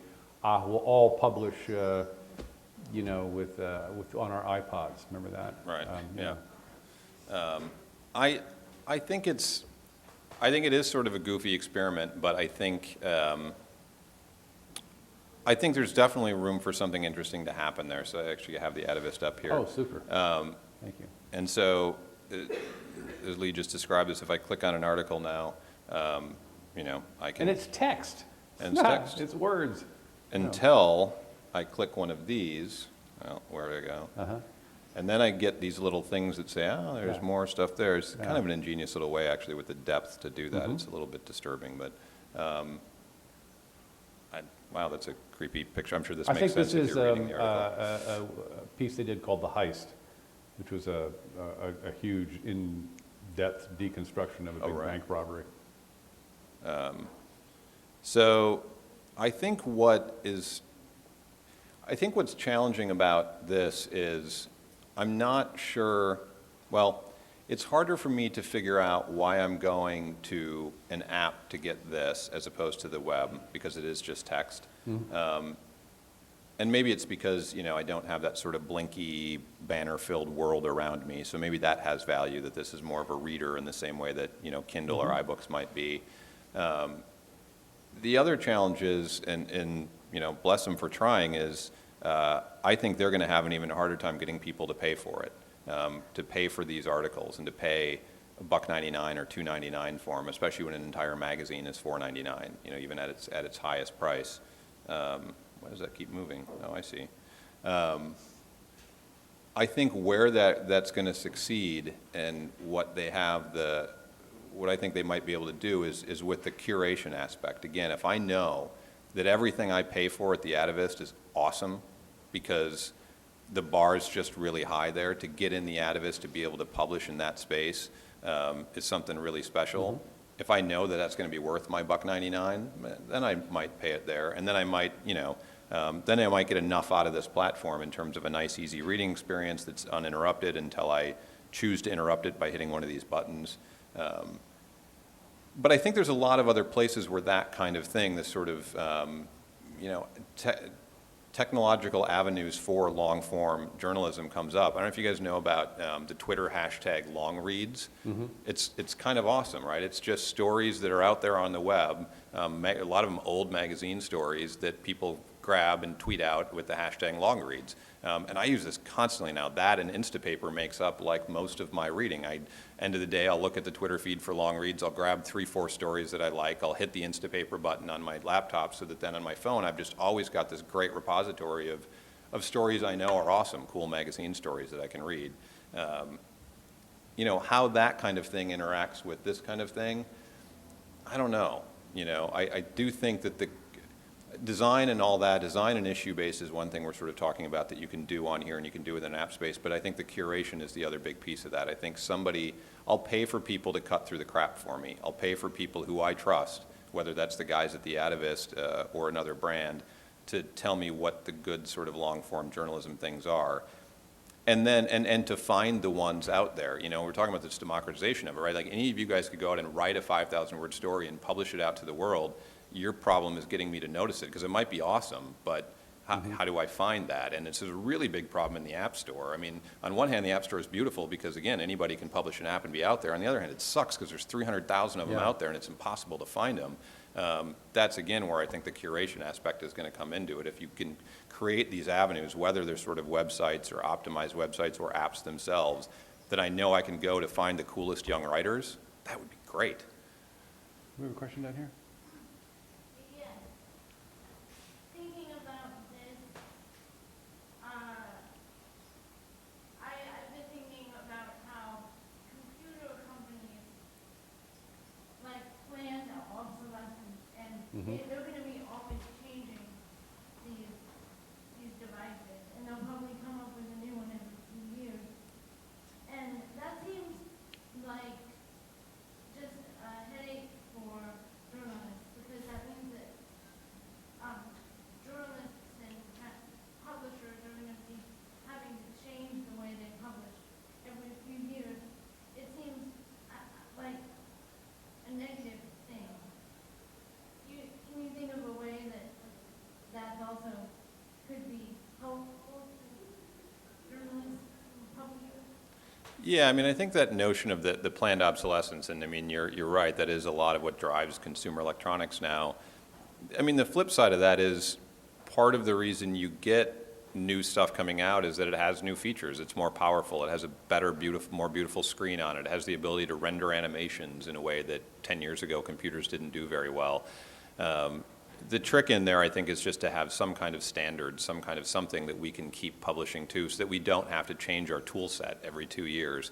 I mean, that said, I do think it's just a reality that we're all going to have to live with, that the spaces we publish in and the business models that surround them and what customers do around them are just going to change more quickly than they did before. We had a really lovely period of a couple hundred years in which it was paper and paper bound together, and we don't live in that world anymore, and we're not going back to it. Like, that'll always be there. I'm totally bullish on paper. I don't think paper's going away for a long, long time, but there's going to be a lot of other avenues out there, and they're going to change really, really rapidly. So I think it's a mixed bag. Here, right in this? Oh, sure. Can Do you mind if I interject? oh, yeah, please, no, go ahead. You're next. So there are a significant share of the people in the audience are specifically interested in science content. So we know already that people who are interested in science and tech tend to be early adopters. So that's one thing. You know, that's why Wired sold so well the first time through, although it's kind of shocked by how poor the second time through was. But that's inside. But is there a reason to think that, besides the fact that they're early adopters, is there any special reason to think that science content in particular would change in particular ways based on the size of the platform? Based on the fact that we were talking about a tab now. Would that? I can think of I'm just trying to think what would be distinct about science content in that way. Well, I think Probably a couple of different things. The one thing that comes to mind right away, and we've talked a lot about, or I've talked a lot with the people who are still at Popular Science Publishing, is, and the web kind of let us do this, but just not quite in the same way, is the ability to do visuals with the content, to do animated infographics. I mean, we'd spend so much time at Popular Science working on our infographics and trying to explain these really difficult concepts through visuals, and it would just been so much easier if we could have just made it move for about 5 seconds and go, oh, the blood flows this way, or the wheel turns this thing, as opposed to having to do arrows and a whole bunch of text to do it. So I think in that way, these platforms and these devices, because they're beautiful at the screens, they're powerful at doing animations, I think that's one way it's going to change. I think it's going to make the visual that much more important. Also because people we think it kind of seems like maybe people expect things to move a little bit on here. They don't expect static images as good as they might look. And they like some level of interactivity. They like to kind of be able to touch it themselves and move an infographic through its cycle. So I do think that thing of being able to think not just in words, but in pictures about how your thing translates. And this is true, I mean, if you went to the Journal, if you went to the Times to write, your article's going to go online, and the online guys probably want some kind of infographic with it. So that's one way I think it's already happening. I think this is only going to increase it. The other is this notion of, of sort of democratizing it. I just think that, I mean, one of the things I always loved about working at Pop Sci as a non-science guy is that the whole mandate of that magazine is to take the coolest stuff that's happening out there in the world and make sure that everybody who wants to can understand it. If there's 100 million of these out here, and one of the things people are doing is reading on it, they're not going to stop reading online. They're just going to read more. It's just going to be more people looking for and reading more content, which just means there's more demand for whatever kind of content it is. But I mean, if you marry up the fact that how much. I don't know how to say. I mean, it sounds really strange to say, like, so much is happening in science today, but it's kind of true, right? Like, there's more to write about. I'm sure you guys find that. If there's more places to publish, it just means there's even more opportunities. Does it change the kinds of stories you might assign? I mean, I know, for instance, at the Journal, there are stories that I will write for our website because I know I can include sound, right, in particular, that I wouldn't bother with the print edition. Yeah, absolutely. I think I don't think with every story, but I think it can. I mean, I can think of the same thing. I remember sitting in story meetings with Pop Sci where we'd go, we want to do this story, but there's just no way we're going to be able to translate this into words. It's just going to be a hassle. It's never going to make sense. And a lot of times we tried and failed. There's a lot of spreads I could point to that we did of infographics that are just a mess. That I would be much more likely to do on here if I knew I had the budget to do that moving infographic with it, or the sound, or whatever else.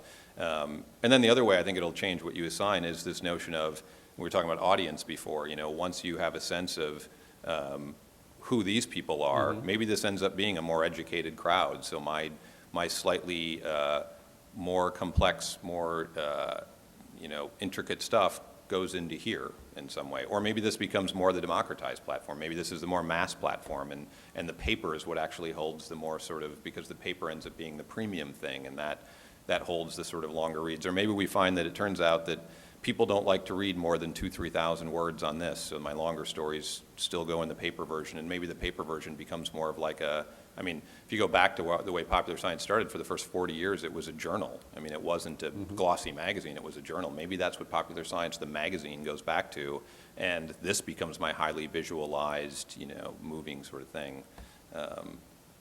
Yeah. Here? Well, actually, you brought up a point that I'd like to, that's basically my question is, have you examined for Mag 3 adding, TTS text for text turning into speech for all your articles? To me, that would give you a unique claim in your platform. So say, look, use Mag 3 and you can curate, you can create an audio version of all your articles as part of the platform, and that's the reason people would buy the app. We haven't actually, we talked a little bit about that and about sound and how that comes in. We haven't talked a lot about doing it, I think, just because there's not a lot of evidence yet that that's one of the things people are doing with this. Like we know people do a lot of audiobooks on the phones and on their iPods. They like to listen to things in that way because they're out doing something else. They got the headphones in and they want to listen. With this, it seems like, one of the sort of usage patterns seems to be I'm sitting on the couch with it. Maybe the TV's on in the background, but I'm kind of looking at this. If that's the case, then it's just a matter of figuring out, do people want to sit, have this in their lap and just listen to it, or do they expect to be more engaged with it and less sort of passive in that way? I don't know, it'd be an interesting experience to do. Well, I think your focus on the community element is, you're dead right, and, you've got a huge history of success. I don't know if everyone here knows how successful the Popular Science Online publication is, and, the Genius guys are very present there, so I'm sure you're considered a lot of these things. Yeah, no, I think it's an interesting thing to try. I mean, I think that's what's cool about this is it's not just words. We were talking the other day about one of the questions I had up here is, what is an issue? What is a magazine? What is a thing? We think it's words and pictures. Now on this, it's not quite words and pictures, it's words and pictures and movies. But what if it is audio? And I always think, when I think about broadly defining a magazine, I think of This American Life, because to me, This American Life is a magazine. It's just a radio magazine.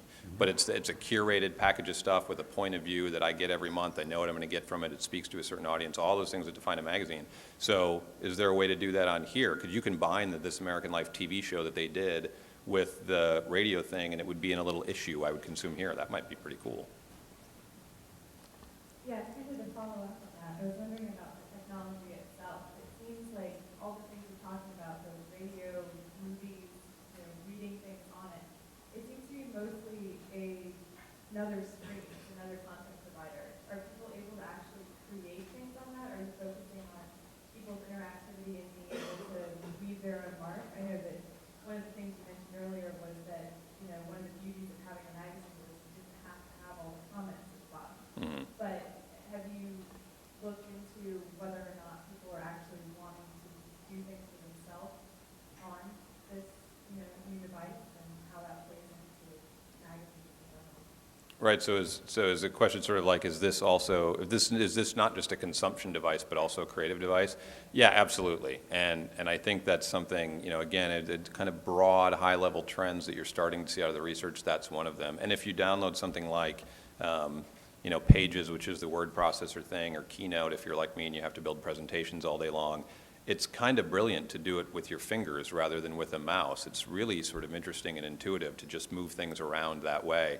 And certainly lots of really cool painter apps and that kind of stuff. And so that is one of the things we've been thinking about is, how do you preserve that one experience that you wanted to create, this sort of curated design experience for people, but then let them break that?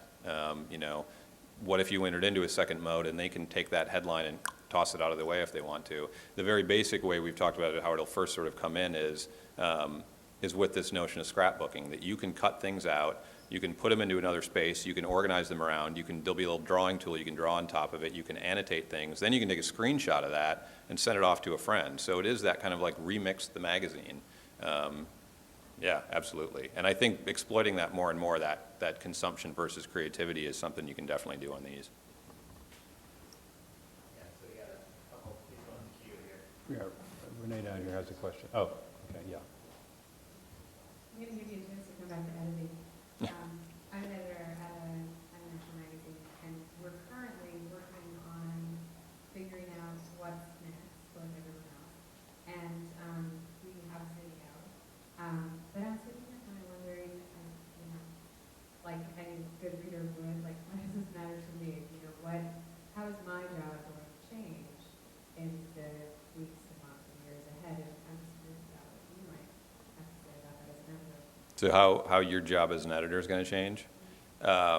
It's going to get busier is kind of the, because what's going to happen is, if your company now, you're doing Zinio, which is sort of, you don't really have to think about the digital edition. If they at some point, because somebody up higher says you should, or because they see a business opportunity, say, we want to sign on with Adobe or Mag Plus or whatever, and we want to start making this, or we want to start doing special issues, we want to start making content specifically for the audience here, they're not going to go out and hire 10 new people to do it. They're going to come to you and say, hey, could you also do a piece for this? Could you assign another thing? Could you ask your writer to get to also film a movie when he goes out, or gather in more things?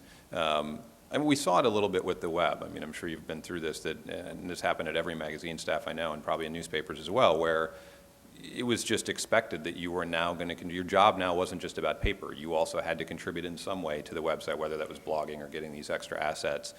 This is another thing. And what's interesting about this, and I've looked at some of the magazine, working with some of the magazine staffs doing it, is people seem to be generally sort of less annoyed by that. And I don't know if it's just because it's new and they're sort of interested in working on it, or if it's that, and I see this a lot actually in the younger editors who come in, I think are coming in with that expectation now. You get hired now and you don't expect that your job is only going to be paper. You kind of realize that your job is to make cool content that speaks to these audiences and hit them wherever they want to be hit. So you know that you're going to have to blog in the morning, and then you're going to have to edit and sign this print story, and then you're going to have to come up with a movie for the designers who do the iPad version, and then you got to figure out what you're going to put to the iPhone RSS reader thing, and it's just sort of part of it. And it also means then not just a time thing about, well, how am I going to break my day up, but having to think in very different ways, because you're still curating, you're still, all of those skills of editing only more important in this world.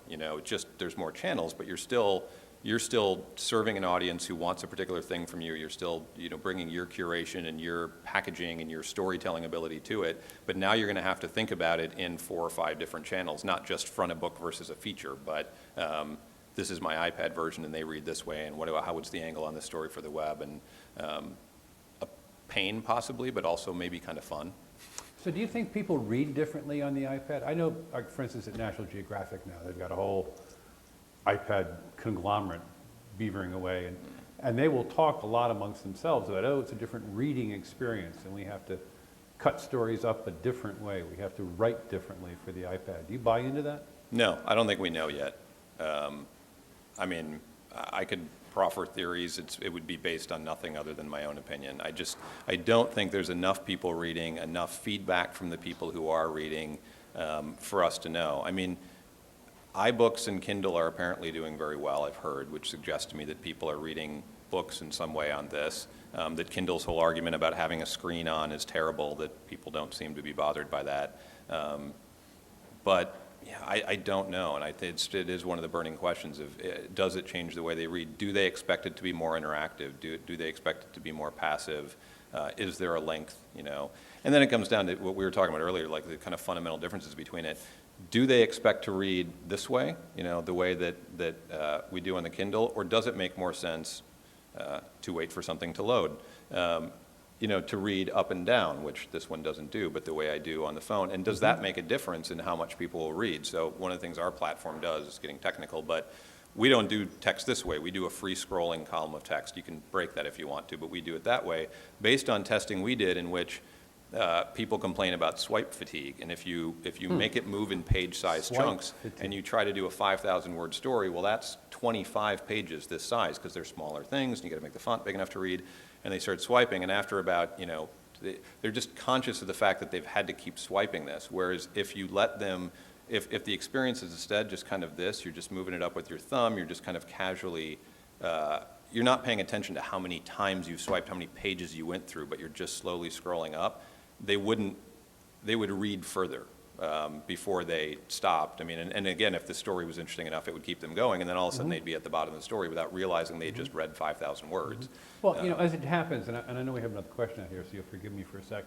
As it happens, you've pulled up a page from The Daily, which, for those of you who don't know, is News Corp's experimental iPad-only, iPad staff-only newspaper, which they just started up.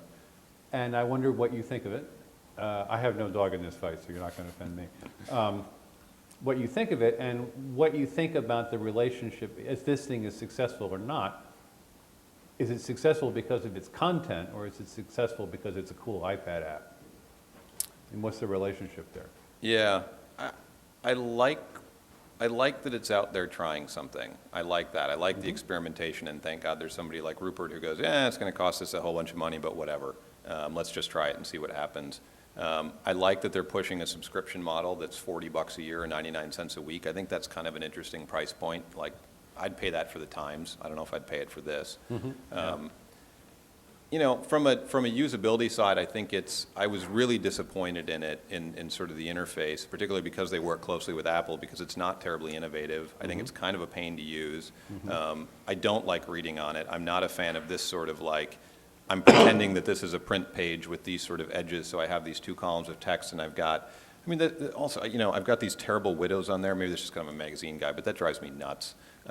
You know, I just don't think it feels particularly optimized for this screen and terribly innovative in a way that that presenting daily news probably could have been. It's more just taking the kind of thing, and you know, the most innovative part of it is this interface right here, which Apple did with CoverFlow like 3 years ago. Sure. And content-wise, I don't think it's great. I mean, I get what they're doing. The whole point is it's the USA Today of the iPad. People don't want to read long stories on it. They want in-depth news, so we'll give them the little bite-sized things. But and I've not read a ton of it, but what I have read has just not been all that interesting and been sort of unsatisfying. So I don't know. I'm kind of a split mind about it. I don't want to come out and say I don't like it, but I think it has a lot of room to go. And I don't think this is going to be remembered as anything other than the first thing that was tried, a big media company putting a bunch of money into it. Some small company in the Valley will get much more interesting and creative about how to present, you know, a daily package of news as opposed to the constant, the information fire hose sort of thing. Yeah. I mean, in the dog years of the iPad, you know, I mean, where every month is a decade, I mean, is there a lesson here? I mean, do you extract something from this? Probably not yet. I think we'll have to see where it goes. Because I might end up being wrong. It might end up that the world thinks this is awesome, and this is exactly the kind of content they want, and they sell 1 billion of these. You know, this might become a huge app. I mean, I know it shot up right away out of, I think, interest. It'll be interesting to see where it stays. That also helps. But yeah, once it's... There's a business model.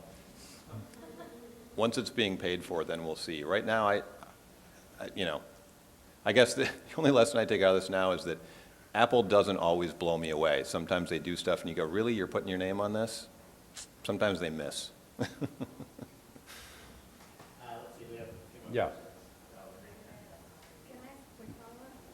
I missed. No. I'm thinking about sitting in my cubicle, you know, trying to manage all the things that you just mentioned. And I'm thinking, when on earth am I going to have time to contact that writer in Wyoming who does his Facebook, who does his blog, and I need to talk to him for like 2 hours to discuss this long-form narrative piece that like really needs to be written. Like, how are you balancing that? I quit being an editor. That's how I balance. I mean, literally, no, it's a really relevant question. I was trying to do both. I was running the feature well at PopSci and building this, and I didn't have time for that. And this world is so much more frantic and happens so much quicker, and all day long is spent answering emails, and it's not, as writers certainly, and also as editors, and particularly editors of long-form stuff, I don't find anyway, and maybe other people work differently, that the frantic, adrenaline-driven world of, oh my God, Apple just launched subscriptions, and we need this now, and I got to do this interview, and I'm emailing these, is not conducive to me doing a nice edit on a 5,000-word story. I need a morning when nobody bugs me, and I can turn off email, and I can kind of dive into it, and certainly when I'm writing, I need that. Maybe that's because I'm a magazine and not a newspaper guy, or more accustomed to sort of churning things out. I think that's going to be a real tension when a real challenge when your attention is pulled in all these different directions. How do you continue to do that kind of artistic work and that kind of, you know, immersive work that you need to do? Is everyone you're working on figuring out? No. No, they either leave and go do like I did. They either, you know, wimp out and go be a software guy, or else they fight and whine and complain when people ask them to do something for the iPad, and they go put their time into the story instead. And when they do it, I kind of quietly say, thank God you did, because I want that 5,000-word story to still be awesome. I hope it gets on the iPad too, but I don't want it to suck. Do you think iPad's going to come out with something that doesn't quite equivalent of the Kindle so that it's easier on the eyes? No. No, there's some screen technologies out there that I think are going to solve this problem. I mean, in some ways it's kind of already solved, because it's not really that bad to read on this thing. Battery life is getting a lot better, but there's a couple of screen technologies that don't that lets you do all sorts of color and nice stuff like this, but don't have backlight, so you can turn the backlight off. The whole Kindle thing it'll probably slowly go away. I mean, now it's there because it is nice to read on and it's cheap, The battery lasts a month? and the battery lasts a month unless you leave the Wi-Fi on, and then it goes away really quickly. I told that, so I gave my wife a Kindle, and I was like, oh, the battery lasts a month, and she's like, this is running out every day, and it turns out you left the Wi-Fi. Oh, yeah, well, yeah. Yeah. Right here, sir. Actually, my question is like somehow related to the questions said before, but from a different perspective. What are the skills required for young juniors who are going to join the market? What do you recommend for young juniors to learn in order to meet the impact of the applications? Like, do you recommend them like to learn coding or to learn some skills related to this new technology? No, I usually don't, actually. What I say you need is, the first thing you need is exactly what you needed before. You need to know how to edit a story or write a story. You need to know how to reach an audience and think about why you're assigning this story or why you're writing it a particular way, why you write it this way for Pop Sci and this way for Pop Mechanics, or this way for the Journal and this way for the Times. You need to know how to report because there's fewer and fewer people doing that. You need to know how to report fast because you're going to have less time to do it.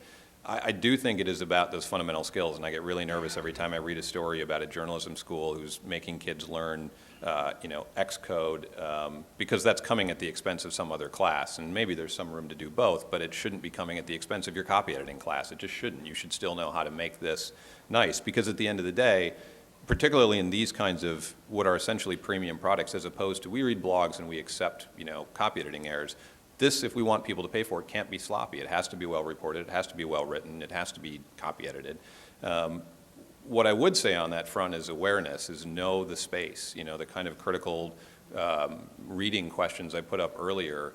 And just, if you follow any of the kind of media newsletters, Ed 2010, Media Bistro, MPA's daily newsletter, whatever the other ones are, even Gawker, there's stories every day about what's happening in the space. Who came out with a new app? Who's trying this? Who's had some success? What are the platforms that are out there? Knowing about that is really good, because you're going to go into these places. We were talking about this earlier. You're going to go out and look for a job, and you're going to be interviewing with somebody who's either having to think about this or is about to have to think about it. They probably don't want to have to think about it because they already have a job, and they don't probably know a lot about it.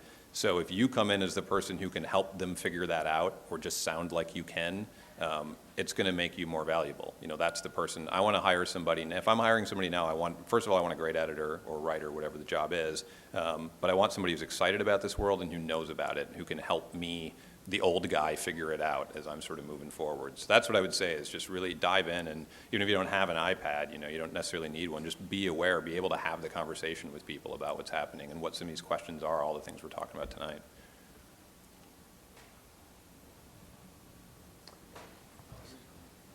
Go ahead, you please.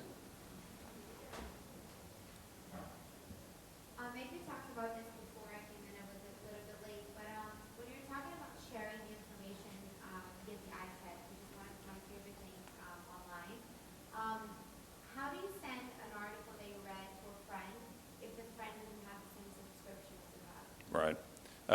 Right now you don't, because nobody really has that. The way we're going to solve that pretty simply is just that when you go to share, well, there'll be two ways to do it. If you're sharing to somebody who has this same app, and they can then get this article and render it in the same kind of designed form that you can, it'll know that, and you can spit it off to them that way. It'll show up in their app as an article, and it'll render this way. For the rest of the world, because you need to be able to share out of that little closed world, the system will automatically generate a little web link for every story. And what you'll actually be sharing is a web page that has a very simplified version of that story. So it doesn't have, all of these sort of, big, beautiful images on it like this has. Maybe it'll just have one image, but it'll have all the text there. So you can at least say, hey, you should read this article, and then we'll put a little ad on that web page that says, if you want to see the full thing, go buy our iPad app or whatever. But that's the way you'll do it. It's just everything has to live out on the web. It has to have a sort of web presence and be out in that cloud world to be able to be on Facebook and be tweeted and be shared. Julie. Sorry, I have to ask this.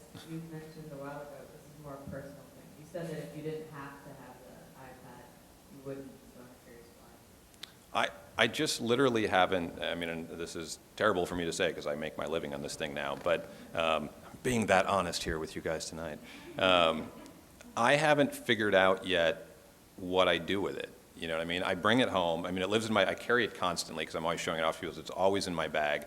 I bring it home and it sits in my bag all weekend long. And sometimes I'll feel guilty about that, so I'll pull it out and I'll start looking for apps. And there are some cool apps. I mean, there's some really interesting stuff out there. There's like a great sort of observatory one where you can paint it or point it at the sky and it shows Right, you what yeah. constellation. Like, that's awesome, but not that helpful in Brooklyn.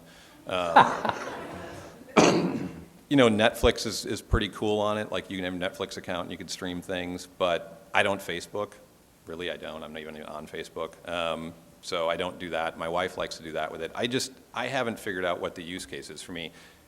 I'm also the kind of guy who, both my wife and I have these little Mac laptops now, and this is what sits on our lap when we're on the couch. If I didn't have this, if I only had a desktop computer that sat in the office, I'd probably use this a lot more. I think typing on this is a pain in the butt, so I don't, you know, again, if I'm just even typing in a URL to go to a web address, I grab this thing first, because on here I'm doing this, and I feel like an old man because I can't do it quickly, and so yeah, that's why I probably wouldn't have one. Based on my 10 long days of experience on the iPad, I would say that I find it useful really for only one thing, and that is if I'm at a place where I would normally pick up a paper magazine away from the computer, or I'm, you know, sitting on the couch or on the train or whatever, it's quite useful as it basically, for me, and I think for a lot of other people too, it serves a very similar function as a paper magazine. You know, it's just not comfortable to read a paper magazine. When you're reading a magazine, you're sort of in more relaxation mode, and you don't want to be sitting at your desk. So, just, you know, we do this all the time. We're just generalizing based on our personal experience. But to me, the future of the iPad or tablets in general is very closely tied to sort of casual reading away from the desk. I totally agree with you that it's awful for, oh, there's Corey Vinn's story. It's Yeah. awful to type on it.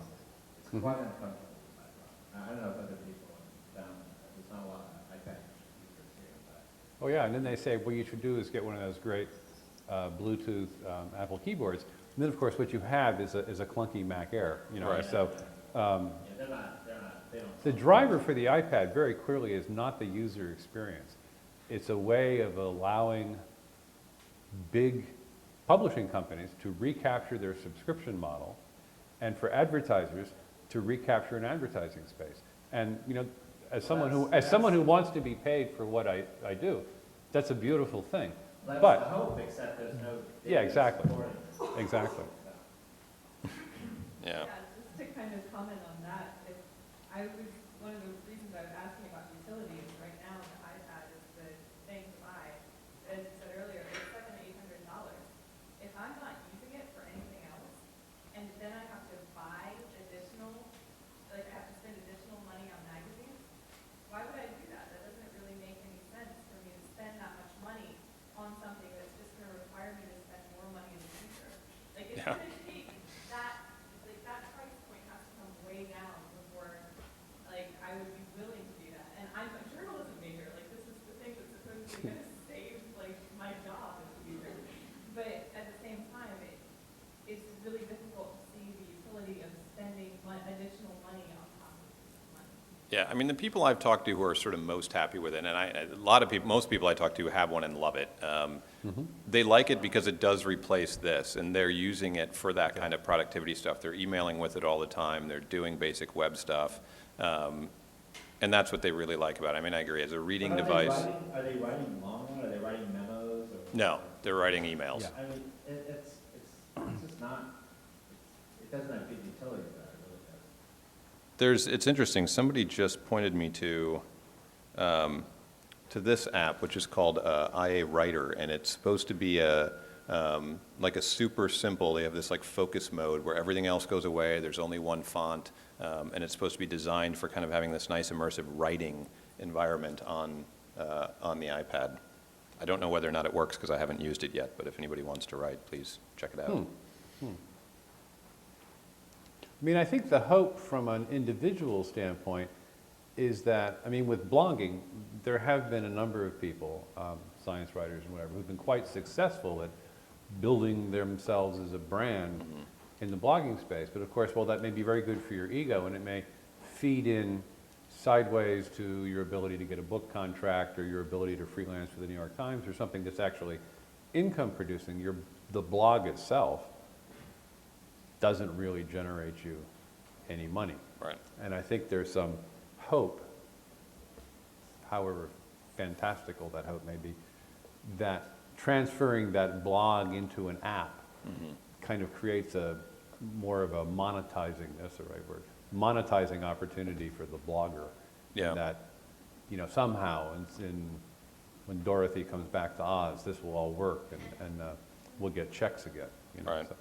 You know, at least initially there might, until apps are totally ubiquitous, it might be true, because I mean, we know people buy these devices and then you want apps for it. Like, so people go out and they do spend a lot of money, and iPad users spend even more money than iPhone users do on apps. And we, you know, like at PopSci, we built an app that all it does is bring through headlines and stories from the web. It's really no harder than just going to the website to read, but people like getting it that way. They like this kind of app form of getting things. So, I mean, if we can find the right balance of it being cool to present that way, maybe we'll get people to pay. Also, this whole notion of like 99 cents, you know, $1.99. 99 cents is like free now. People are like, oh, 99 cents, all right, fine, 99 cents. It takes a long time to make a lot of money that way, but it's better than free. What do you want to read on an iPad? I've read books on it, and I do like it for that. I took it on my honeymoon, and I read a couple of books on it, and I thought it was good for that. I do really like reading this way, scrolling, and pages sort of bother me on it.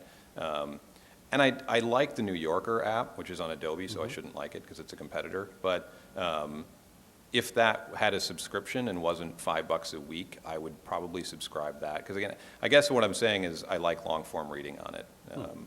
I think it's good at that, and for that same reason that I can carry it in my pocket, and I don't, you know, I'm not carrying my issue, which I usually am in my bag, an issue of Wired, an issue of the New Yorker, an issue of PopSci, an issue of Esquire and GQ, which are that thick, and That's exactly what it's good for me. I've heard several people say that it subs for the paper magazine. Pretty nice. We have a wrap-up question, Dan? You have here? Here? I'm sorry. Yeah.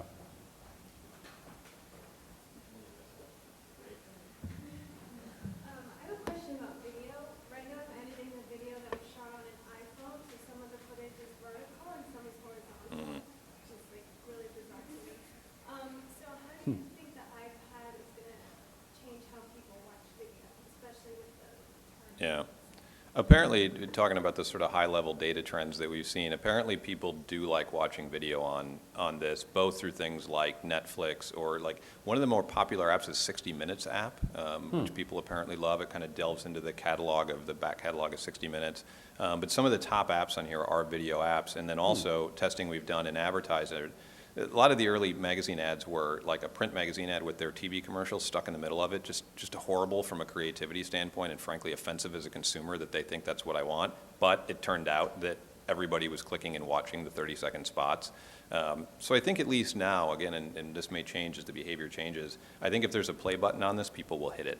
And I think they like watching video on it. I think they like it's that nice combination of it's still a pretty big screen, but it is kind of close and intimate. You know, it's not as far away as this screen is, and it's not as tiny as my iPhone screen. So I think it's a great platform for that. And I think it would be awesome if you made a video that people had to keep doing this to watch. So much of it is about expectation. People have an expectation when they watch a video. They're not to sit through a commercial and they're okay. I guess, yeah. Yeah. Well, you know, what I've gotten out of listening here tonight is just what an extraordinarily interesting opportunity this presents in so many ways. And of course, none of us have any idea Right. what this will be doing even next week or whenever.